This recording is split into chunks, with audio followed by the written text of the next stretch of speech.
మీ పిల్లలకి అన్నం తినిపిస్తున్నారా లేక డిజిటల్ మత్తుమందు ఇస్తున్నారా?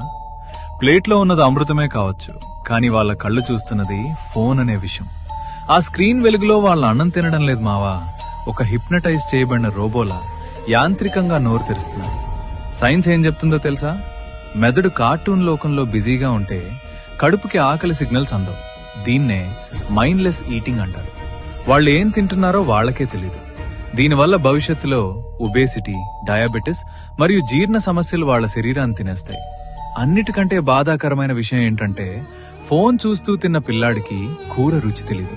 అన్నిటికంటే ముఖ్యంగా అమ్మ చేతి స్పర్శ కూడా తెలీదు. మీరు వాళ్ళను మనుషులుగా పెంచట్లేదు, భావోద్వేగాలు లేని జోంబీలుగా మారుస్తున్నారు. ఆ స్క్రీన్ మీ బిడ్డను మీ నుంచి దూరం చేస్తోంది. 2 రోజులు ఏడ్చినా పర్లేదు, కానీ వాళ్ల భవిష్యత్తుని నాశనం చేయకండి. అన్నం తినేటప్పుడు నో గ్యాడ్జెట్స్ రూల్ పెట్టండి. వాళ్లతో మాట్లాడుతూ కథలు చెప్తూ తినిపించండి. ఆ బంధాన్ని కాపాడుకోండి. తల్లిదండ్రులందరికీ ఈ వీడియోని ఇప్పుడే షేర్ చేయండి.